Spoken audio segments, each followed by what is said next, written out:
Señor Capello, a primera vista es un grupo, vamos a decir, fácil para Inglaterra. نعم، هي تبدو أولا أنها مجموعة سهلة. لا أعتقد لعبنا ضدهم من قبل، وهم فرق جيدة جدا، يجب أن نفوز عليهم في الأول. نعم، سنحاول التقدم إلى الأمام، ولكن ليس سهلا.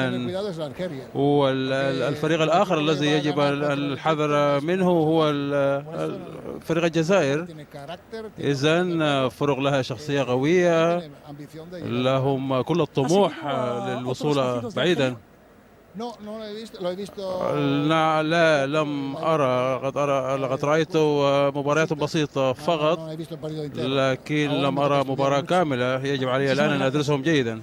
شكرا جزيلا. السيد كابيلو مدرب منتخب انجلترا، والذي تحدث عن منتخب الجزائر وقال بأنه إن لم يتابعه فقد تابع المباراة ضد مصر، وقال بأنه فريق لديه طابع قوي جدا وهو يأخذه مأخذ الحذر.